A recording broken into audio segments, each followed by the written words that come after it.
Many of our lives are like the electronics that we use. A newly purchased laptop performs at top quality in the beginning. However, it starts degrading as days go by. It goes to an extent where we are not able to open an application and perform something useful with it. In the same way, when we start our lives with an encounter with God, we are filled with so much fire from within, and all what we do ends up in prosperity. We find ourselves in favorable situations with getting answers to our prayers. However, as days go by, we see that this favor from God and man waning down to such an extent that our desires are not met and our prayers are left unanswered. We end up in an unfavorable situation in our lives. And just as the root cause for the performance of a laptop degradation is the garbage that settles in the memory of the laptop, James, a disciple of Jesus, says that the root cause for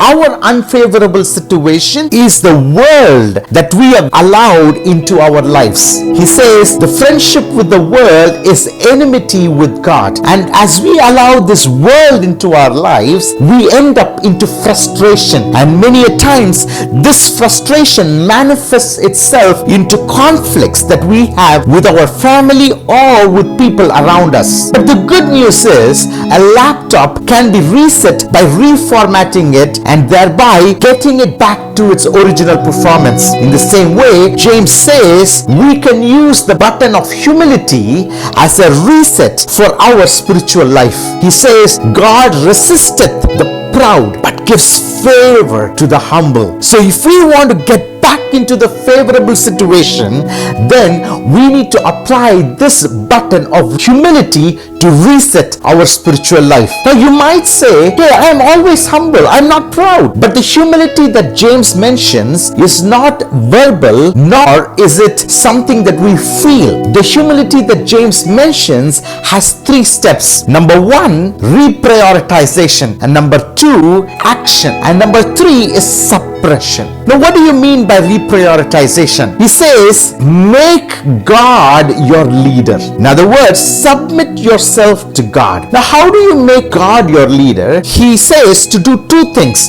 One is resist the devil. Another one is draw near to God. But the good thing is these 2 things has a multiplication factor in it. When you resist the devil, he flees from you. In the same way, when you draw near to God, he draws near to you. What does resisting the devil mean? It means you have to take an intentional step to resist the evil that you have allowed in your life. In the same way, when it says draw near to God, it means you have to take an intentional step to draw near to God, maybe by virtue of associating yourself with people of God or spending more time in the presence of God by virtue of worship or reading His Word. Now this reprioritization is only step number 1. It has to be followed with action. He says 2 actions. 1 is cleanse your hands, you sinners, and purify your hearts, you double-minded. What does this cleansing of hands mean? By allowing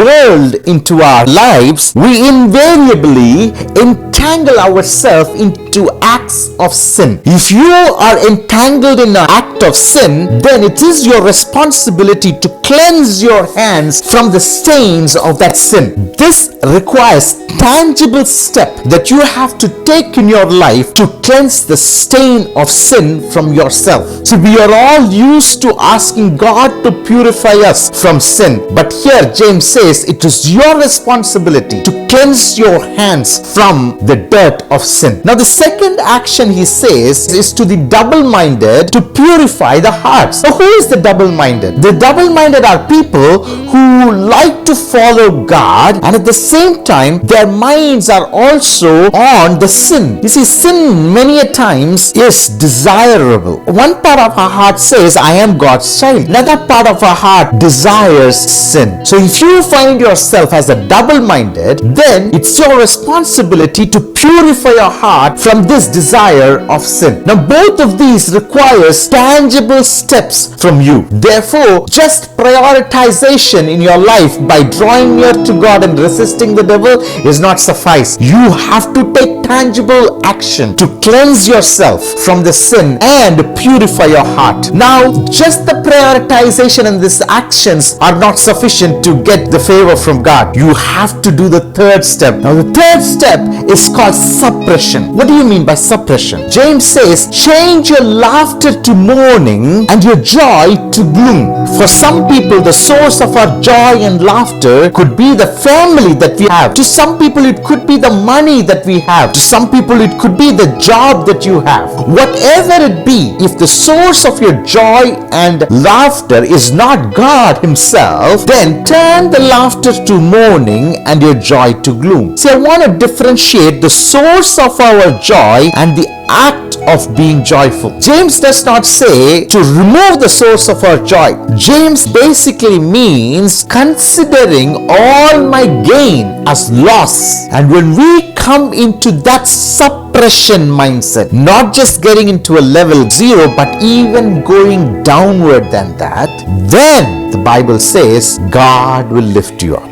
So if you want to change your unfavorable situation to regain favor from God, then number 1, resist the devil and draw near to God. And number 2, make these tangible actions of cleansing your hands from sin and purifying your hearts. And number 3, suppress the joy and laughter to that of mourning and gloom. Do all these things. You have humbled yourself in the sight of God, and He will lift you up. May God give you wisdom as you deal with your situation and change it into a favorable one. God bless you.